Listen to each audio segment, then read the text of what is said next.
bon, Pépère?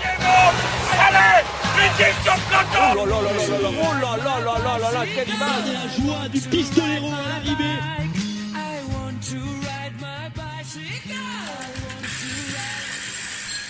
Eh bien, bonjour à tous et à toutes. Après une longue intermission, on revient avec un nouvel épisode de Chasse Patate, où l'on reviendra sur toutes les courses de ce mois de juin 2019. On reviendra sur le Dauphiné avec la belle victoire de Jakob Fuglsang. On reviendra sur le Tour de Suisse, bien évidemment, avec la victoire de Bernal sur une start list un peu en deçà de nos espérances. Et on fera un point sur les autres courses mineures de juin entre Occitanie, Belgique et Mont Ventoux. Et enfin, nous partirons sur la route des championnats nationaux, et notamment le championnat de France, qui se déroulera le 27 et le 29 juin. Alors, on va commencer par la plus grosse course, avec la plus grosse start list. Je parle bien évidemment du Critérium du Dauphiné, qui s'est déroulé au début du mois de juin, qui a vu la victoire de Jakob Fuglsang. C'est sa deuxième victoire. La première, c'était il y a 2 ans, c'était en 2017. Et Jakob Fuglsang qui est vraiment chaud sur cette saison, on peut le dire, qui gagne Liège-Bastogne-Liège, le deuxième de la Flèche, troisième à l'Amstel. Vous voyez, est-ce que Fuglsang, vous le voyez être capable du coup de faire une belle performance sur le Tour, ou voire au-delà? Le voir Euh, faire une belle performance sur le Tour, bah, c'est vrai que tous les feux semblent au vert pour Jakob Fuglsang. Je me disais qu'après son très très gros début de saison, il allait peut-être être un peu moins bien sur le Dauphiné. Au final, il n'en a rien été, il a encore été le plus fort. Après, on l'a jamais vraiment vu tenir 3 semaines sur le Tour. Pourtant, il y est venu assez souvent. Par exemple, l'année dernière, je me disais ah, peut-être que cette année, Fuglsang va être fort et au final, il n'a pas été exceptionnel. En 2017, il semblait bien avant sa chute, mais oui, au final, on n'a aucune référence sur 3 semaines. Donc, je pense qu'il sera dans les 10 premiers du Tour de France. Mais après, à quelle place dans les 10 premiers? Bah, au final, j'en sais rien du tout. Il est tellement fort cette année que bah, c'est un candidat sérieux au podium, mais en même temps, est-ce qu'il sera dessus? Moi, j'en suis pas sûr.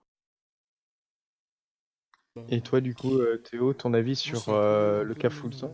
la même réponse, c'est que bah, pour l'instant, il a été très très impressionnant sur toutes les courses quasiment sur lesquelles il a été. Donc, dans l'absolu, s'il reste dans la continuité de ces courses-là, euh, il devrait être aussi très très fort et jouer peut-être même la gagne, ou en tout cas être moi, je le vois bien jouer le top 5. Mais le problème est que, genre, le Tour de France, j'ai l'impression que c'est une course un peu à part pour lui, genre qui, même s'il fait des saisons très bonnes, à des moments, il a du mal à bien réussir dessus, quoi. Il a fait un seul top 10 dans toute sa carrière, quoi. Ça reste assez peu pour un gars de cette trempe et de cet âge. Du coup, voilà, c'est une grosse interrogation. Moi, j'aurais tendance à le voir dans le top 5 et jouer le top 5, voire même plus. Mais il y a quand même toujours un petit bémol et pas sûr. Enfin, on n'est jamais sûr à 100%, quoi. OK, donc des interrogations, pour Fuglsang. Alors une autre interrogation qu'on a sur Jakob Fuglsang est: est-ce qu'il aurait pu gagner le Critérium du Dauphiné sans la chute de Christopher Froome? Puisque Christopher Froome a donc chuté sur la reconnaissance du contre-la-montre et a donc pas pris part à la suite de la course. Donc est-ce que vous pensez que Fuglsang aurait pu déjouer les plans de la Ineos, qui avait quand même placé Wout Poels en 4e position du classement général? Est-ce que vous pensiez qu'il aurait pu battre Christopher Froome, Théo? Ah, c'est difficile de répondre parce que bah, euh, Froome il a chuté après quoi, 2, 3 étapes, c'est ça, quatrième étape, c'est la reconnaissance de la quatrième étape, c'est ça. Du coup, il y avait eu une seule explication euh, depuis le début de la semaine qui était sur l'étape 2. Et bah, sur l'étape 2, il y a eu l'attaque de. C'était qui a attaqué? C'était Froome, non? Bah, il y a Woods et Pinot Ah, qui c'est Wood attaquent. Spino, oui, c'est Wood Spino. Et il y a Froome qui suit assez facilement, mais Fuglsang aussi. Du coup, pour l'instant, il n'y avait pas trop de différence entre les deux. Peut-être que il aurait plus de mal parce il aurait perdu plus de temps sur le chrono par rapport à Froome. Mais je sais pas. Pour l'instant, c'est une sorte de question que. Enfin, Froome n'a pas pu concourir, donc on peut pas trop savoir, quoi. C'est comme ça que je me dis. Parce qu'au final, les Ineos, si on regarde les étapes de montagne, ils ont quand même un peu contrôlé comme si Froome était là. Et puis après que Fulsang ait pris le maillot jaune et bleu sur l'étape de zut, comment ça s'appelle? La station où ils sont arrivés à piper Pipé. les 7 lots, voilà. Donc après cette étape-là, au final, l'équipe Astana a parfaitement contrôlé comme aurait fait une équipe Ineos. Et je pense pas qu'avoir Froome en jaune ce jour-là aurait changé grand-chose. Dans la mesure où enfin, les gars n'ont pas attaqué Fulsang, ils n'auraient certainement pas attaqué Froome non plus. Je pense pas qu'ils auraient plus attaqué Froome que Fuglsang. Après, on pourrait peut-être se dire, si Froome avait pris le maillot jaune et a pipé les 7 lots, est-ce que Fulsang, avec sa puissante équipe Astana, aurait tenté de rendre la course un peu folle le lendemain vers Champéry? Voilà, c'est la seule hypothèse, je pense, qu'on peut faire, mais c'est difficile de le savoir. Ok, ok. Alors parlons du coup des autres favoris, ceux qui ont tenté de prendre le maillot à Fuglsang tout au long du Dauphiné. On va d'abord parler, on va faire un point cocorico sur le premier Français, Thibaut Pinot, qui finit à la 5e position du classement général. Il termine derrière Wout Poels et devant Dylan Teuns à 33 secondes du vainqueur. Thibaut Pinot, on a longtemps suggéré qu'il était peut-être en forme trop tôt, mais au final, il n'arrive même pas à accrocher le podium. Pour vous, est-ce que c'est rassurant avant le tour et donc êtes-vous content de sa performance ou est-ce au contraire une déception? Raphaël? Bon, moi, je pense qu'il est dans ses temps de passage. Enfin, son Dauphiné a été correct. Enfin, là, il n'a pas été exceptionnel, mais il n'a pas été mauvais non plus. Je pense que Thibaut Pinot arrivera dans la condition qu'il souhaite au Tour de France. En tout cas, pour l'instant, il y a aucun facteur qui semble indiquer le contraire. Je pense que ce qui nous a fait dire qu'il était en forme trop tôt, c'était la deuxième étape vers Craponne-sur-Arzon, où il attaque à plusieurs reprises. Mais en fait, je pense que c'est parce que lui, il avait fait le Tour de l'Ain juste avant, donc il avait un peu de course dans les jambes. Donc il était un peu mieux sur cette étape qui était en début de Dauphiné que ceux qui revenaient tout juste de coupure. Alors qu'en fin de semaine, bah, au final, il y avait plus cette différence liée à sa participation au Tour de l'Ain et donc il a trouvé un niveau plus proche de celui qui est le sien. Donc il fait quatrième par exemple à piper les 7 lots sur une course de côte. Enfin, sur une course de côte, il y avait quelques cols avant, mais ça s'est majoritairement joué dans la dernière ascension. Je pense que Pinot, voilà, il est à son niveau et il sera au niveau qu'il veut sur le Tour de France. Alors après, voilà, on n'est jamais à l'abri d'une mauvaise surprise, surtout avec Thibaut. On sait que des fois, ça ne se passe pas très bien. Mais on Notamment sur espère les qu'il n'y 20e aura pas de étapes. problème. Et donc toi, Théo, pour toi, Thibaut Pinot, rassurant ou décevant? Bah moi je veux Voire plutôt, aucun ouais, des deux. plutôt rassurant quand même. C'est... Enfin, en fait, il a en gros, ouais, sur la deuxième étape, il a bien tenté, il voulait voir, montrer enfin, voir s'il avait vraiment les bonnes jambes, etc. Du coup, il a fait des tentatives. On l'a cru très très fort. Finalement, il n'était pas si fort que ça, mais il n'était pas non plus à la rue. Il était juste bah, un poil en dessous de Pouls et Fuglsang. Et juste bah, par rapport à Bourgman, ouais, il a pas chopé le bon train, quoi, sur l'étape de Pipé. Et du coup, non, je me dis que non, ça.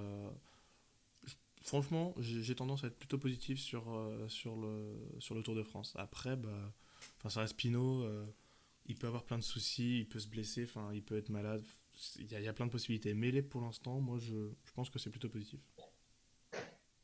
D'accord, d'accord. Alors, pour les autres favoris, parlons-en. D'abord, on va parler des favoris qui ont brillé alors qu'on ne les attendait pas forcément sur ce genre d'épreuve. Est-ce que vous avez deux, trois favoris, enfin, ou coureurs, tout simplement, qui n'étaient pas favoris à la base, qui vous ont impressionné sur ce critérium du Dauphiné, Théo? Bah, déjà, on peut parler du deuxième du général, hein, qui est bah, Van Garderen, qui quand même. Pas grand monde l'attendait à ce niveau-là, je pense. Enfin, genre, en fait, il a juste bien suivi et il a fait des petits écarts dans le chrono et ça lui a suffi pour prendre la deuxième place. Donc c'est pas très glorieux comme façon de faire, mais il chope une deuxième place. Ça faisait très longtemps qu'il courait après une placette aussi importante, je veux dire, dans une course aussi importante, on va dire. Donc ouais, pour moi c'est une bonne surprise. Ça me fait plaisir de le revoir à ce niveau. Euh, et après en surprise un peu plus en dessous, il y a Teuns et Lutsenko qui sont deux coureurs qu'on n'attendait pas trop au niveau de la montagne et qui pour moi en fait Je pense qu'ils ont profité du fait que il y ait beaucoup de pluie et que je pense les deux, ça les avantageait à peu près la pluie sur l'étape de Pipet, enfin que les conditions, on va dire, météorologiques de l'étape de Pipet, pour ne pas perdre trop de temps, voire même presque en gagner sur cette étape et limiter la casse enfin pas la dernière, mais et limiter la casse sur le reste de le truc. Pour en tout cas, c'est ma façon de voir les choses. Tuns à Pipet, ça me surprend pas tant que ça qu'il soit costaud parce que l'an dernier, il avait déjà montré sur des étapes relativement similaires, notamment sur Paris-Nice au col Saint-Martin l'an Ouais, dernier c'était où sur, il sur est dans les Paris-Nice. Ouais. 3 premiers, je crois. Voilà, il avait montré que sur ce type de montée assez roulante, enfin relativement roulante, hein, ça reste quand même du 7%, faut se Ouais, les grimper. Mais voilà, ça reste. Donc sur ce type de montée assez roulante, bah, il est capable d'être vraiment très fort. Par exemple, oui, l'an dernier, il avait fait sixième de Paris-Nice en faisant deuxième à la Colmiane. ouais, deuxième à la Et pareil Colmiane, mais sur bon, plusieurs t'as arrivées. Williams qui fait 5 de la Colmiane aussi, donc pour moi, je sais pas, Ouais, j'ai tendance à voir la Colmiane pas. Enfin, après, c'est Paris-Nice, c'est pas du tout pareil parce que à Paris-Nice, il y a quand même. On va dire, les gens sont moins en forme qu'au Dauphiné pour moi. C'est. ouais, je sais pas. Après, on peut prendre sa Vuelta aussi, où il est très fort sur plusieurs arrivées au sommet. Alors après, il est Oui, en échappé, certes. Mais par exemple, sur l'arrivée au balcon de Biscay, bah, il fait deuxième à seulement 5 secondes de Michael Woods. On sait que Michael Woods est quand même assez costaud sur ce type d'ascension. Et il est oui. par exemple devant des Delacruz, Maïka, Zakharine. Ah non, Donc mais c'est quand même. c'est sûr qu'il est bon en montagne, mais c'est juste que sur un enchaînement de cols comme ça, et sur le classement général, sur le fait qu'il soit constant sur toute une semaine, euh, je pense que c'est plutôt ça qui m'a surpris, c'est de le voir quand même sixième du Critérium du Dauphiné. Genre, je pense que au départ, personne ne le mettait sixième du Critérium du Dauphiné.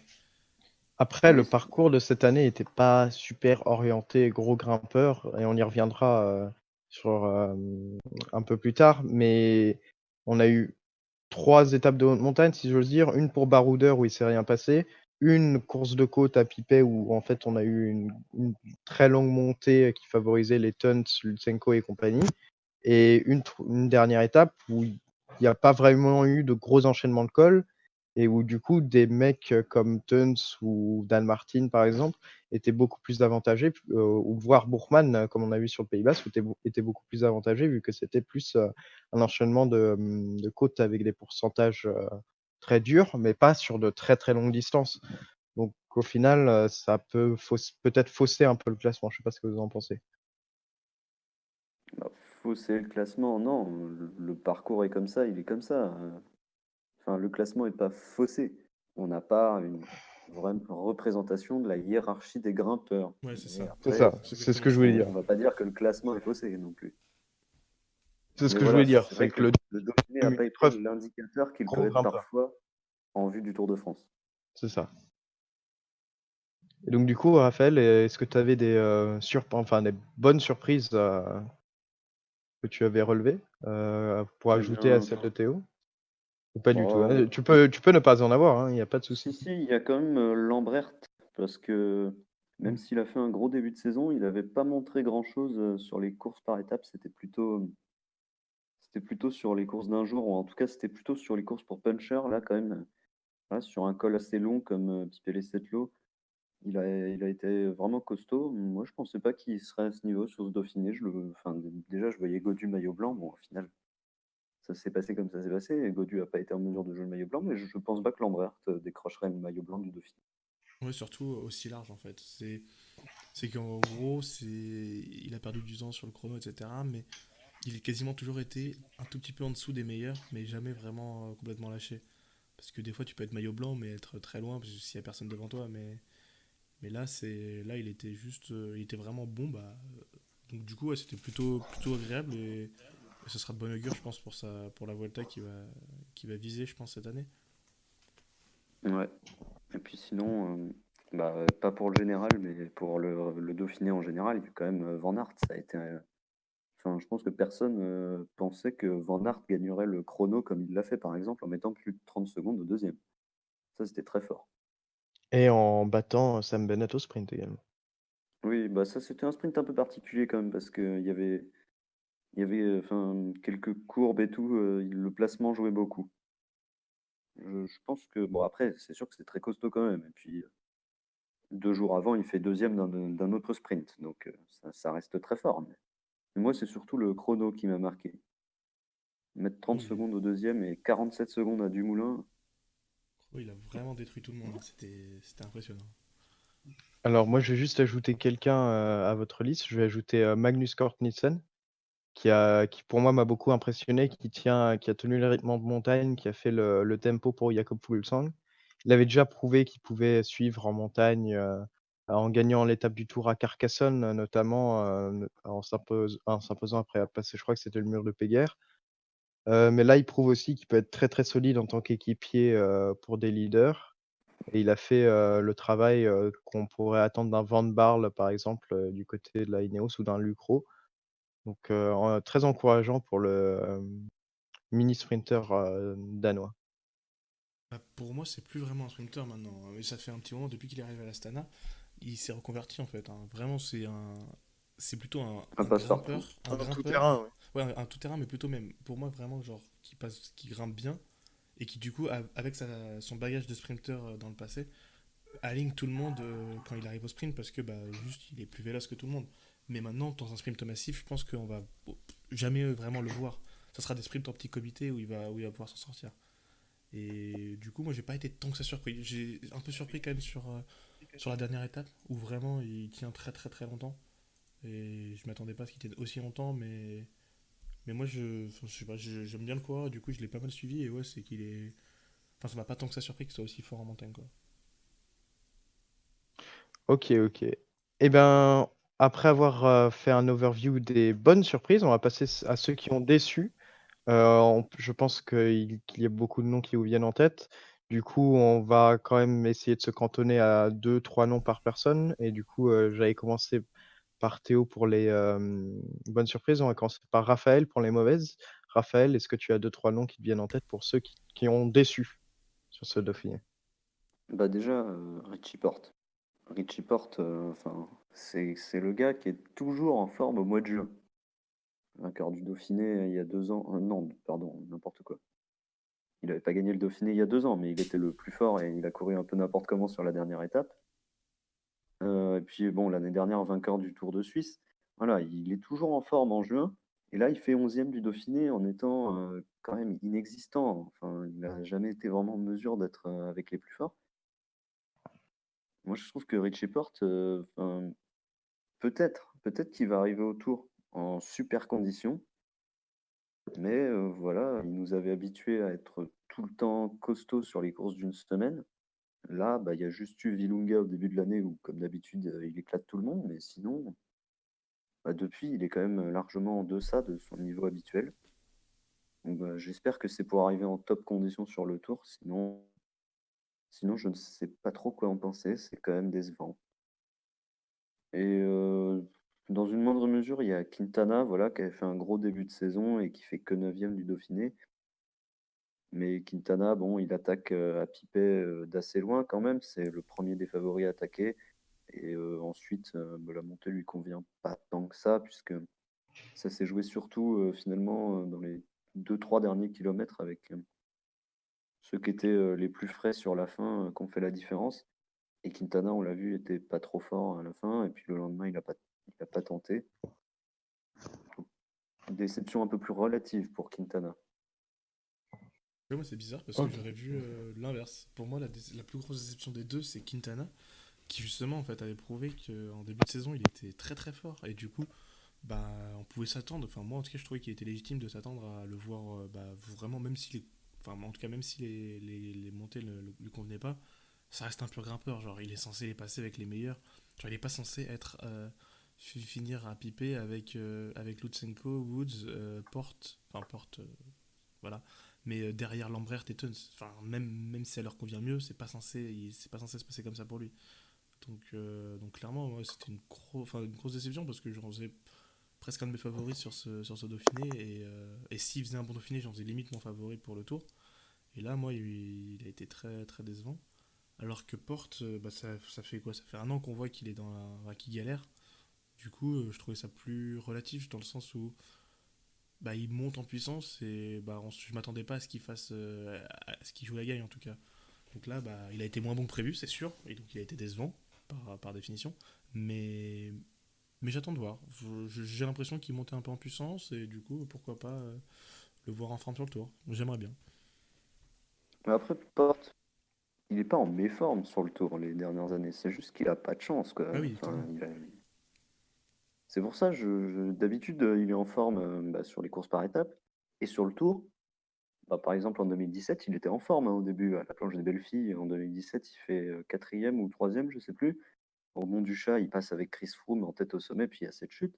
Et l'année dernière, il avait l'air plutôt en bonne forme au début, hein. Il s'accroche avec les leaders tous les jours et enfin, il perd rien sur les arrivées en côte, quoi. Genre Après, nord de il y avait Bretagne pas et eu tout. grand-chose, quoi. Après, il Oui, n'y avait voilà. pas grand monde de décrocher dans ses arrivées en côte non plus, hein. Là, il a fait 11e du Mur de Bah, Bretagne, c'est génial. Enfin, il y avait rien de particulier, quoi. non, C'était oui, non, c'était ni positif mais ni je pense négatif, on qu'on va dire.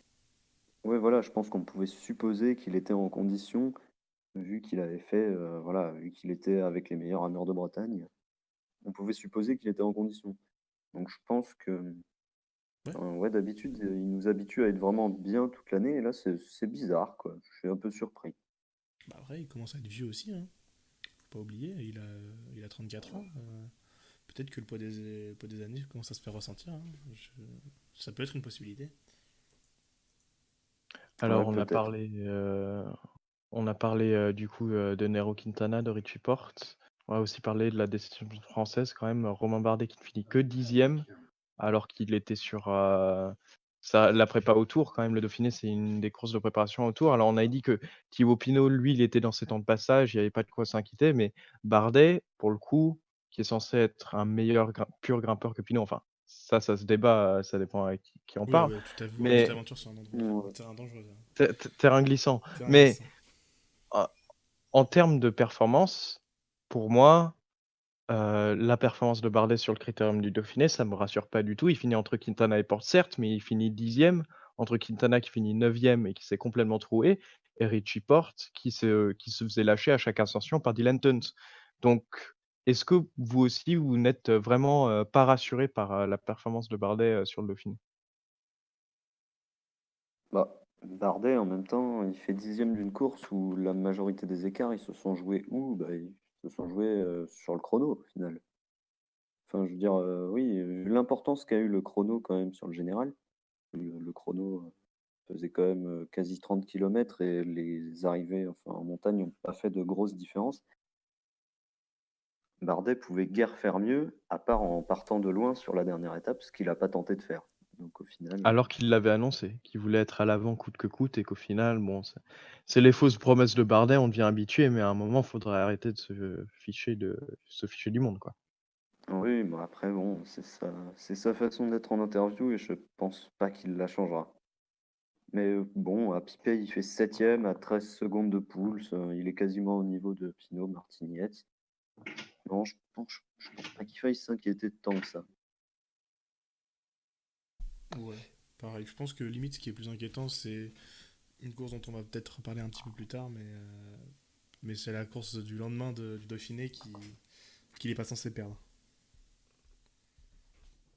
Effectivement. Alors, justement, on parlait, du Dauphiné et on parlait du classement qui est un peu, qui ne représente pas la hiérarchie des grimpeurs. Du coup, est-ce un gros défaut de cette édition du Dauphiné n'était pas vraiment les courants en eux-mêmes, mais était-ce plutôt le parcours qui n'a pas livré, toutes ses promesses? Est-ce que vous vous attendiez à un parcours plus dur, par exemple, où on aurait des montées plus longues et de meilleurs enchaînements de cols avec, la part belle qui est vraiment faite aux grimpeurs au lieu d'avoir, des étapes, agencées, comme elles l'ont été maintenant? Est-ce que vous pensez qu'on pourrait grandement améliorer ce parcours en faisant, des enchaînements, beaucoup plus durs comme on a pu le voir, par le passé? Ou alors est-ce que justement les coureurs qui n'ont pas réussi à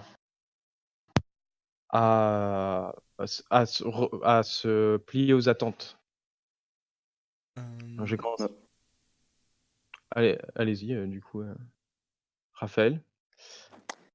Alors, le truc, c'est que le parcours était pas mauvais en lui-même, je pense.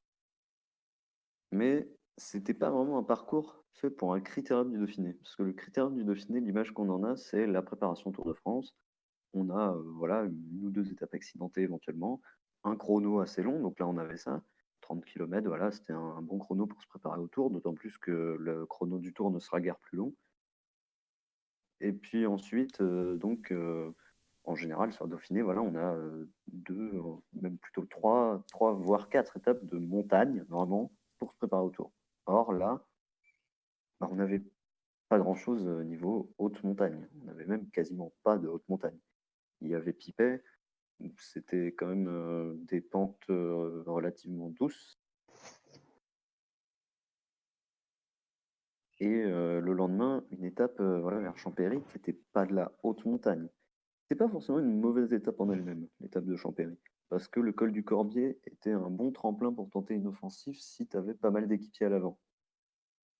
Mais le problème, c'est que bah, l'étape de la veille n'avait pas créé assez d'écart pour, je pense, motiver les coureurs à se lancer dans de grandes offensives, et en plus, elle avait épuisé tout le monde avec les conditions.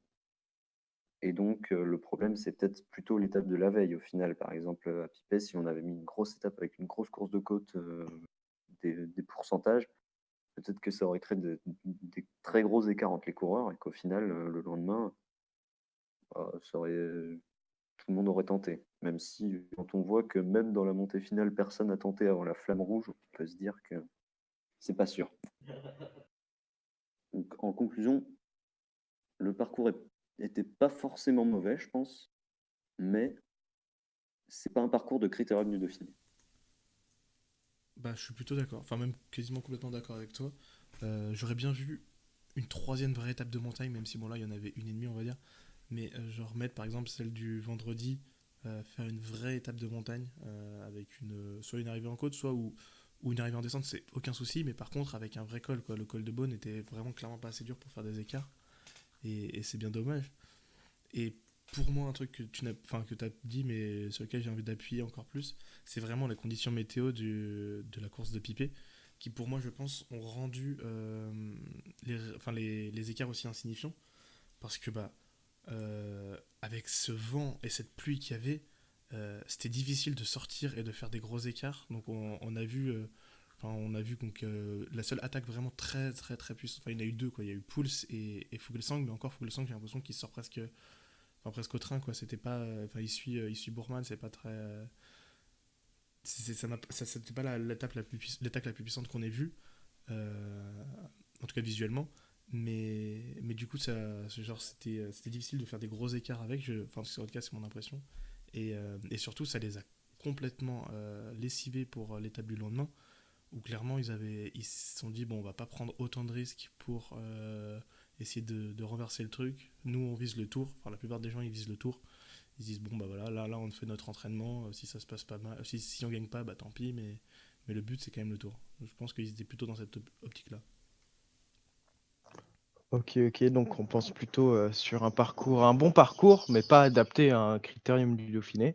Du coup, il aurait mieux vaut fallu inverser les parcours avec le Tour de Suisse, et où l'on va transitionner, qu'il y avait de belles étapes de montagne, mais qu'il n'y avait pas une startlist énorme, puisque au final, c'est Egan Harley Bernal, le Colombien de 22 ans de la team Ineos, avec ses équipes Sky, qui s'impose 19 secondes devant Rohan Dennis, et ensuite tous les autres coureurs sont à 3 minutes avec Patrick Conrad qui complète le podium. Alors, c'était une course pour vous, comment d'ailleurs, si vous avez regardé le Tour de Suisse, est-ce que vous avez vécu cette course? Est-ce que vous avez trouvé que c'était une course intéressante? Ou est-ce que justement vous trouvez que à cause de la start list, la course n'a pas atteint son vrai potentiel? Théo?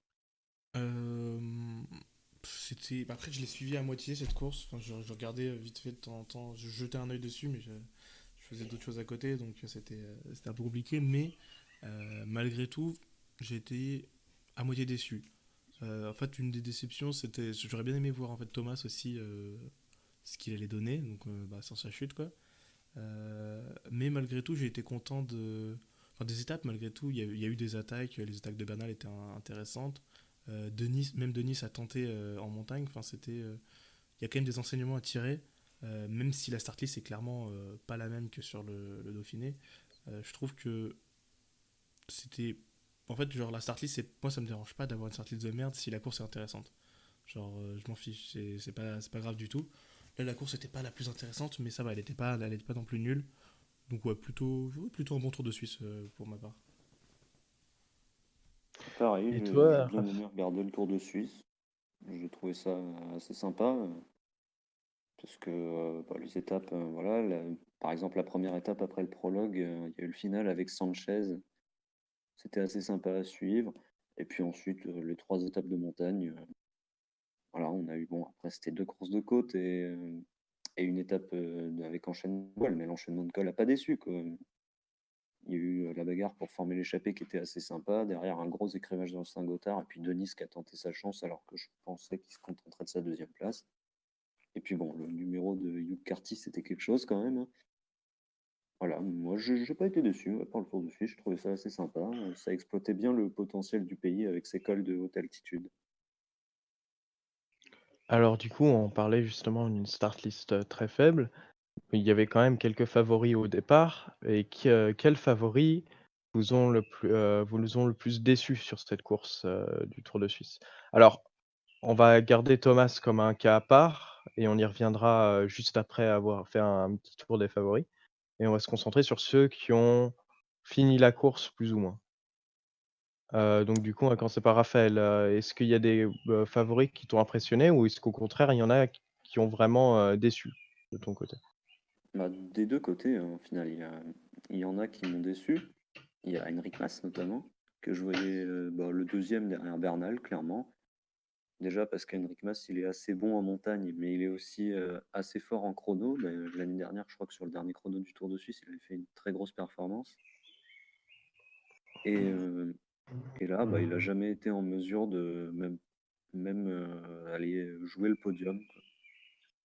Donc, ouais, il m'a beaucoup déçu, Henrik Mas. Sinon, j'ai pas trop de déceptions. Il y a Rui Costa, qui d'habitude est meilleur sur le Tour de Suisse, mais je crois qu'il avait eu un problème avant le Tour de Suisse, enfin, je me souviens plus. Donc, Rui Costa, pareil, difficile de dire qu'il a été décevant dans la mesure où il a quand même tenté des trucs, hein. On l'a vu, il est parti dans l'échappée sur l'étape sur l'étape gagnée par Toluk. Donc, non, la vraie déception pour moi, c'est Henrik Mas. Et en satisfaction, il y a quand même Denis.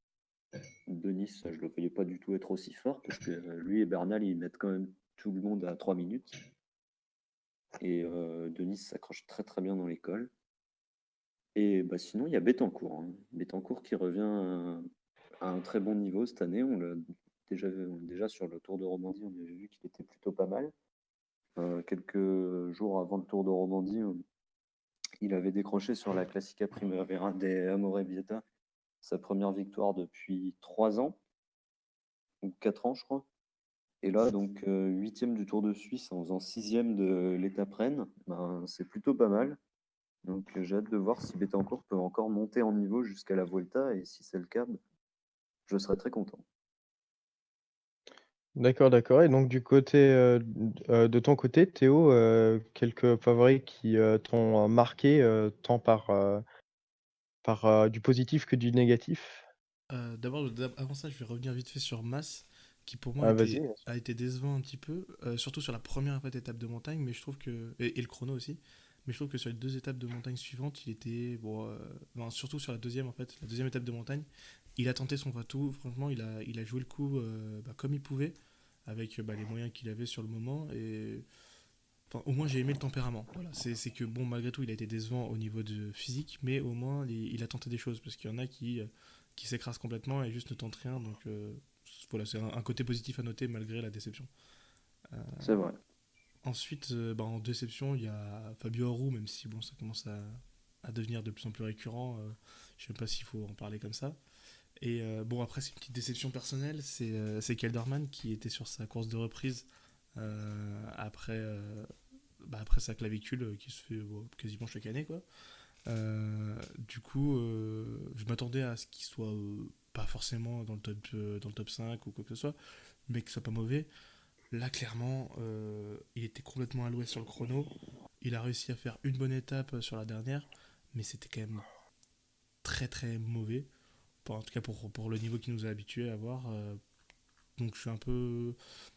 J'en attendais un peu quelque chose avant le Tour de Suisse sur le Tour de France. Maintenant, là, non, je suis un peu. Après c'était juste une course de reprise, donc on peut dire qu'il reprenait plus ou moins tranquillement et qu'il va gagner en puissance Oui, il va sûrement gagner en au fur et à puissance, mesure. mais je pense que là, il a trop de retard pour être vraiment full forme pour le Tour de France, hein. Ça me Après, il paraît pourra compliqué. peut-être jouer les étapes plutôt que le général. À mon avis, le général, c'est complètement Ouais, fichu cette c'est ce que année je me dis. pour le Tour. J'essaie de me rassurer comme ça. Euh, et du coup, oui, après, en termes de satisfaction, bah, il y a Lennart Kemna déjà, encore à la Sunweb, lui qui par contre a été impressionnant, même s'il a un peu craqué sur la dernière étape, mais c'est parce qu'il était parti dans l'échappée. Il a joué son Vatou, c'était intéressant. Donc du coup, on a vu qu'il avait quand même un bon niveau en montagne. Donc c'est la première fois qu'il se montre vraiment chez les pros. Donc c'est plutôt très cool. Et sinon, je vais quand même en parler, hein, il fallait. Tige Benoît, évidemment, la Lotto Soudal, qui fait quand même quatrième. Donc ok, la sortie c'était vraiment pas ouf, mais il est là, il a tenu son rang, il était genre toujours à part, enfin il était toujours derrière, en montagne dernière, Bernal, Denis et Pozzovivo, mais à part ça il était avec Conrad en gros. Conrad et Hirt, voilà, ils étaient un peu souvent ensemble. Et du coup, ça m'a fait plaisir de le voir à ce niveau-là. Maintenant, je l'aime pas, je le préfère en tant que classic man que coureur de grand tour, mais pourquoi pas jouer un top 10-15 sur le tour. Pourquoi pas. D'accord, d'accord. Alors moi, je vais juste ajouter courant en plus. Je vais ajouter la 11e place de Pat Schelling du côté des satisfactions.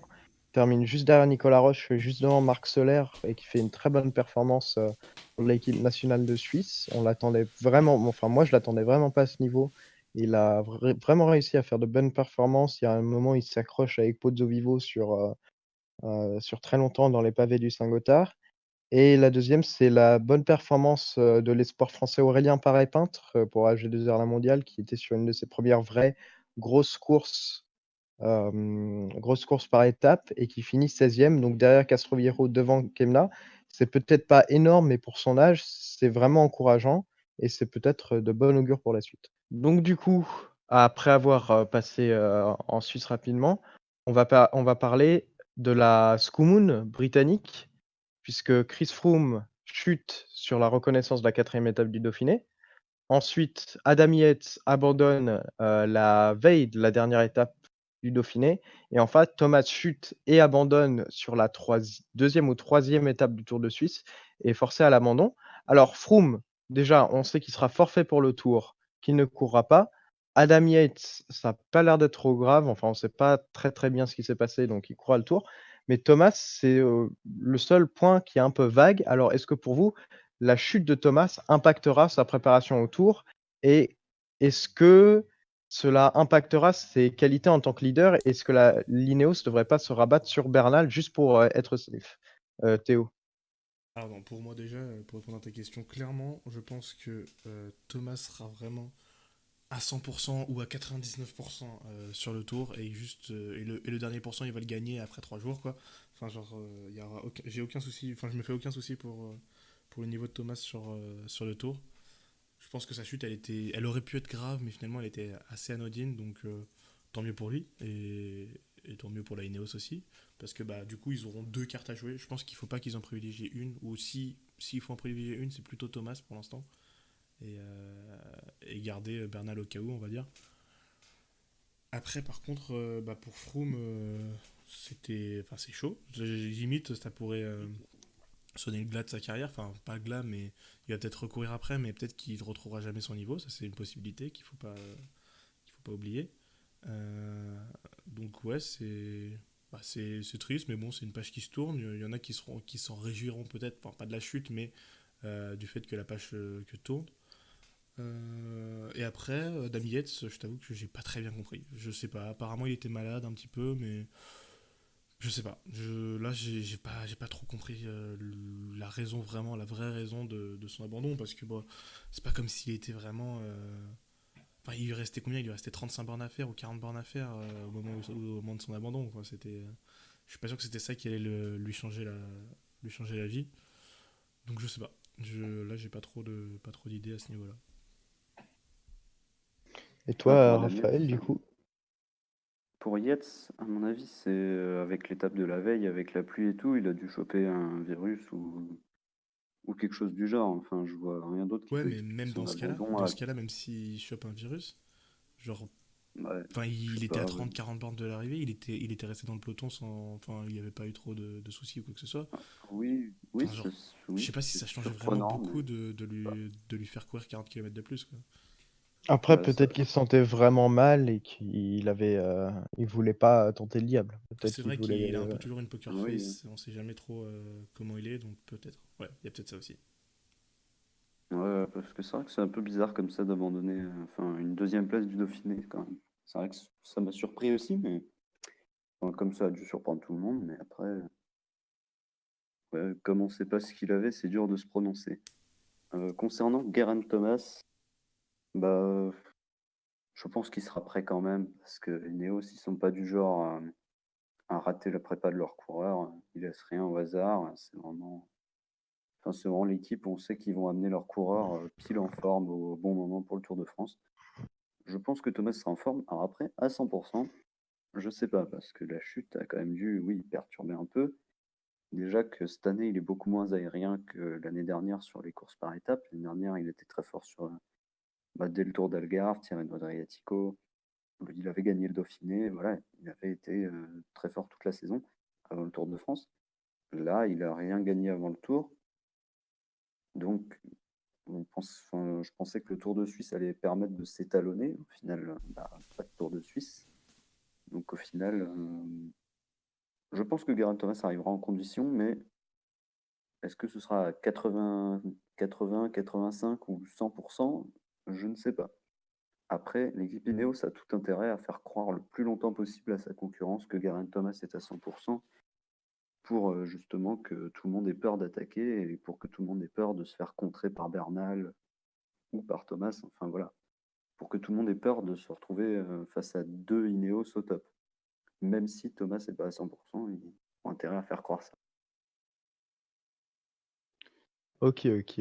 Alors, on va passer sur les autres courses du mois de juin. Je vous ai demandé avant l'émission de prendre une course chacun pour en parler un tout petit peu pendant 1 ou 2 minutes.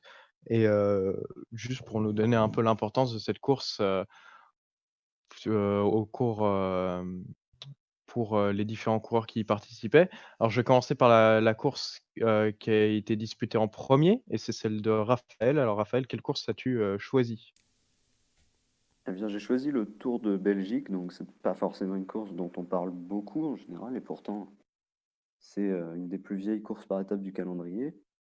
Et donc, ce Tour de Belgique, il a été remporté par le jeune prodige de 19 ans, Remco Evenepoel. Donc, vous doutez bien que c'est surtout pour parler de Remco Evenepoel que j'ai choisi le Tour de Belgique. Remco Evenepoel qui, sur la deuxième étape, s'est imposé en prenant quasiment 1 minute dans les 15 derniers kilomètres à un groupe d'une vingtaine de coureurs, en roulant tout seul, et il a poussé la faute Campenarts. On a eu des déclats de Campenarts qui a dit voilà, j'ai jamais vu un gars rouler aussi vite. Je commence à comprendre ce qu'ont subi les juniors. Et 2 jours après, il a remis ça, alors que Wellens l'avait attaqué dans la côte de la Roche-au-Faucon. Il est revenu progressivement, puis il a distancé Wellens, et ensuite il a roulé à fond pendant les 15 derniers kilomètres sans se soucier de la présence des deux coureurs dans sa roue. Et puis au final, il a fait troisième étape. Il a gagné le Tour de Belgique. Donc voilà, à 19 ans, il a gagné le Tour de Belgique avec la manière. Voilà, c'est phénoménal. Après son début de saison, je me disais, bon, peut-être que c'est pas plus un phénomène que Pogacar, par exemple, mais là, le Tour de Belgique, ça m'a quand même donné l'impression que c'est bien le phénomène qu'on présente depuis l'an dernier.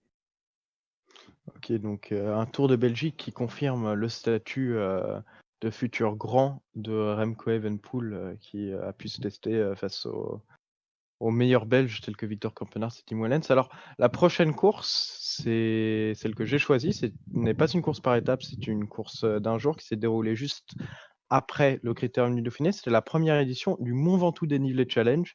Donc, une course qui part de Vaison-la-Romaine et qui arrivait donc au Mont Ventoux, qu'on a escaladé une seule fois. et qui était, assez inquiétante pour Romain Bardet, qui n'arrive pas à gagner malgré un plateau quand même très faible et qui doit s'incliner devant Jesus Serrada et de 9 secondes. Alors là aussi, ça a aidé un peu à l'inquiétude qu'on avait autour de Bardet, c'est est-ce qu'il sera en forme sur le Tour? Et cette course, ne présentait pas des bons signes vu que, son temps dans l'ascension du Mont Ventoux était, mmh, très enfin, très en deçà des espérances. En revanche, côté français, on avait aussi, de bonnes, surprises, notamment Julian Alpharès, d'un côté qui finit 4e alors qu'on l'attendait pas forcément à ce niveau et également Élie Gébert qui confirmera également pour la Route d'Occitanie qui a grimpé plutôt bien.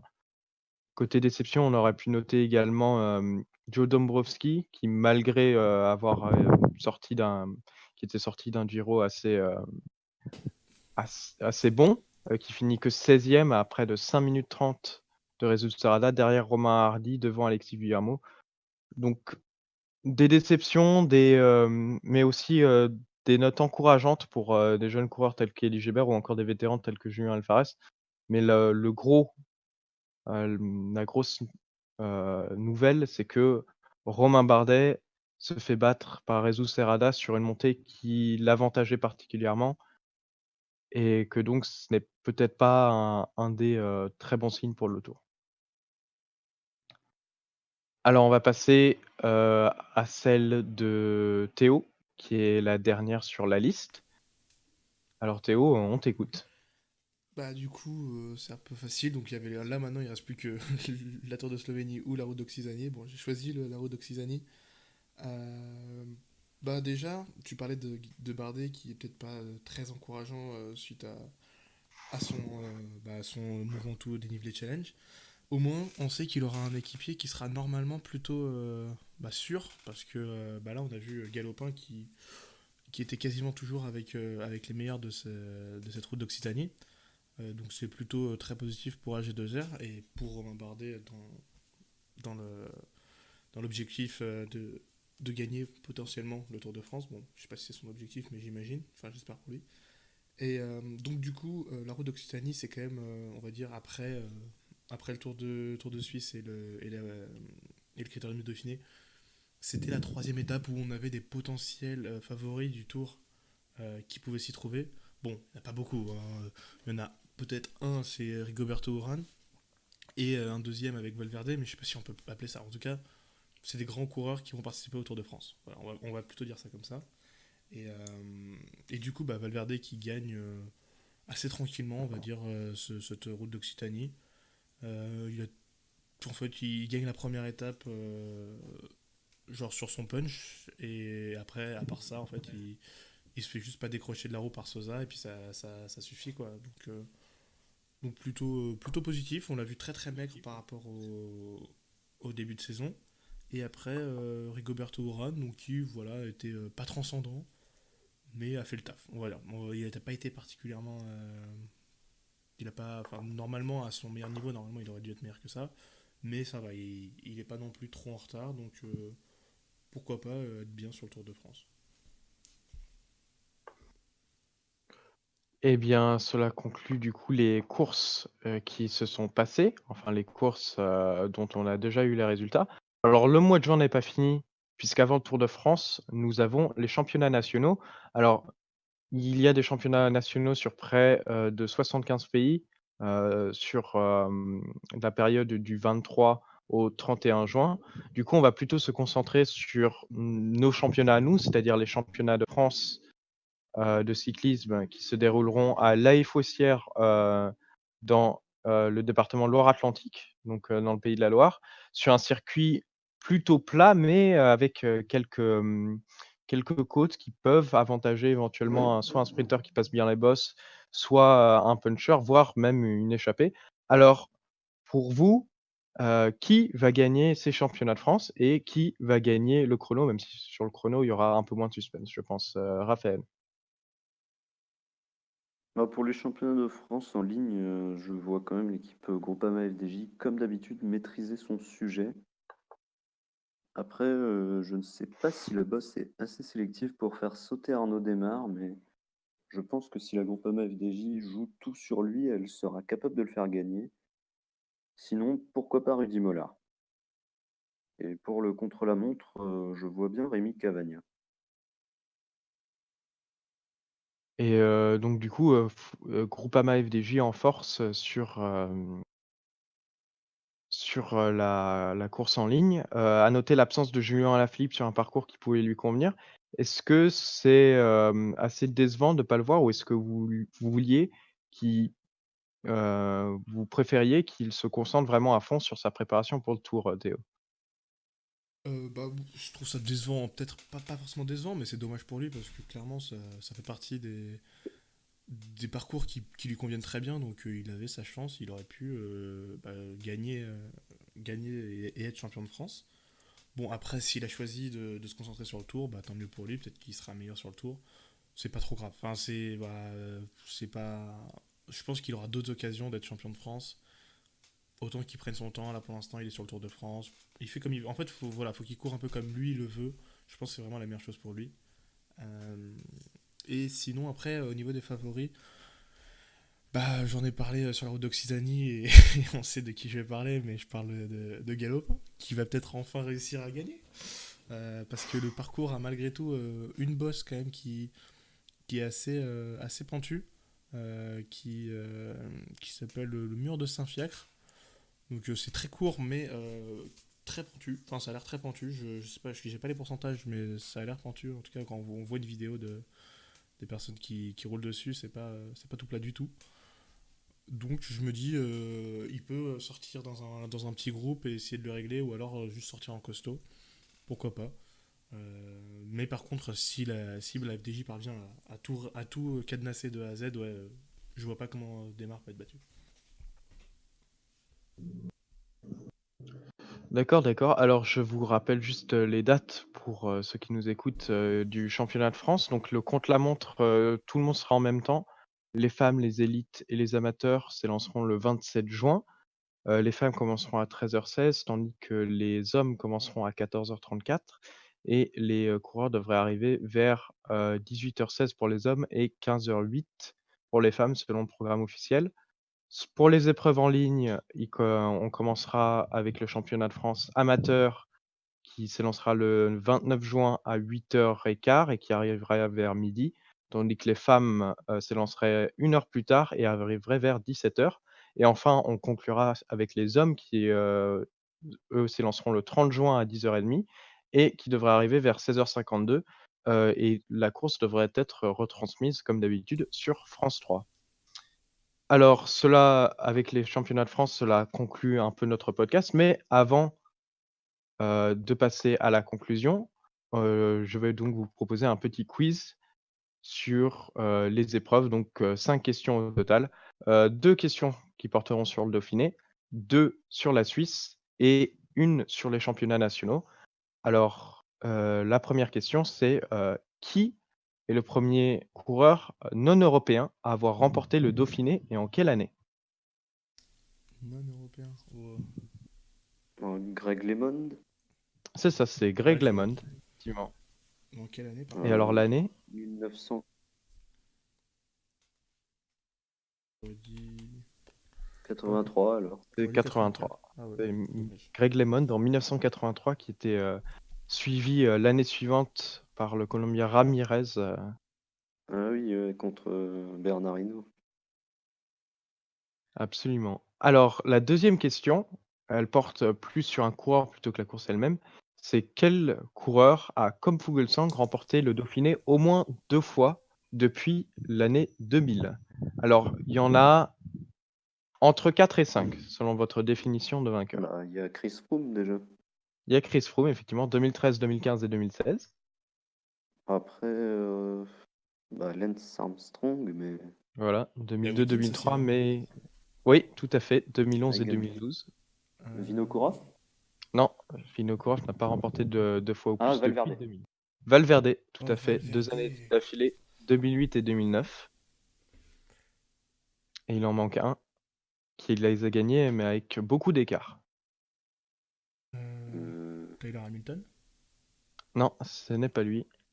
Oh si, Maillot. Moreau. Moreau, bah oui, Christophe Moreau. Voilà, Moreau en 2001 et il a gagné son Aïe, second en aïe. 2007, la dernière victoire d'un Français sur le Dauphiné. Bravo Théo. On passe sur les questions au cours de Suisse. Quel est le dernier Suisse à avoir remporté le Tour de Suisse et quel a été le dernier Suisse sur le podium du Tour de Suisse? Mathias Franck sur le Cancellara, podium, le non? dernier à le gagner. Mathias Frank en 2014, deuxième, tout à fait. Cancellara, le dernier à le gagner. Non. Ah. Oh, pas Cancellara? Non. Oh putain. Euh... Euh, un Suisse. Ah si, pardon, c'est bien Cancellara. Je me suis trompé, c'est tout à fait, c'est Fabian Cancellara en 2009 qui s'est imposé Oui, devant bah oui, Tony oui. Martin et Roman Kreuziger. Parce que là, C'est après, juste moi, que après Ils avaient Cancellara un parcours. et Franck, je vois pas qu'il pouvait y avoir. il y avait Alex Zul en 2002 Ouais, aussi. il devait y avoir Rominger aussi. Non. Ah non, même Ah. pas, je viens de regarder. Alors, le vainqueur de cette année du Tour de Suisse, c'était Egan Harley Bernal, qui a remporté le Tour de l'Avenir. Est-ce que vous pouvez me citer le reste du top 5 parce qu'il avait remporté le Tour de l'Avenir? Est-ce que vous pouvez me citer les 4 autres coureurs qui complétaient le top 5 Tu peux donner et la l'année juste position du du Tour de meilleur l'Avenir? français? C'est Il me 2017. semble que c'était 2017, oui.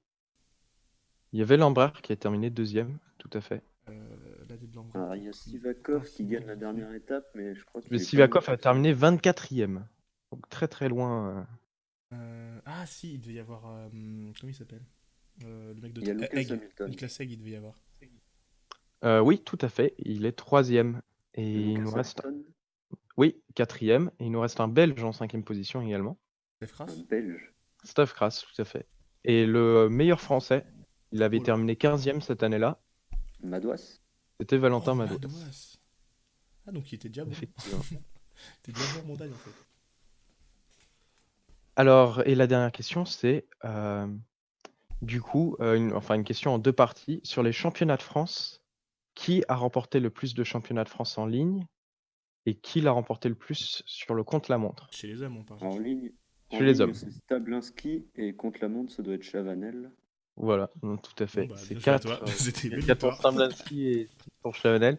Et enfin, Stablinski. quel est le dernier coureur sur les championnats de France hommes élite, à avoir remporté le Tour de France 2 années d'affilée? Dernier coureur. Avoir Attends, remporté. des coups de nerf français Attends, tu peux répéter la question?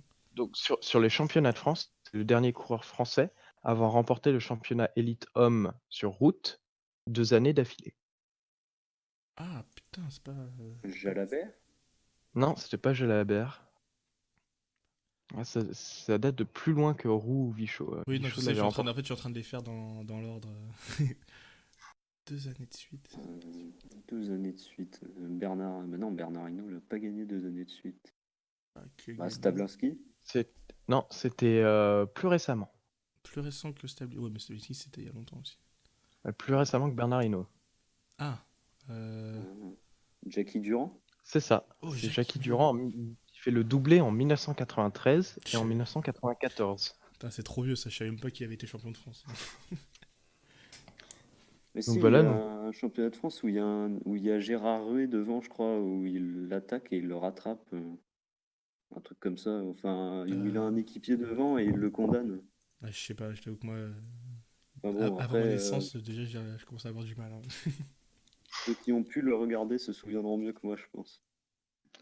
Alors du coup, c'est sur ce retour dans le passé que s'arrête notre podcast. Du coup, je vous laisse un mot de la fin à tous les deux. Raphaël, ton mot de la fin, du coup? Eh bien, passez tous de bonnes vacances et profitez bien du Tour de France. Et Théo? Bah, moi, je vais dire. Galopin champion de France. Allez. Allez, bien, merci de nous avoir écoutés et à la prochaine. Au revoir.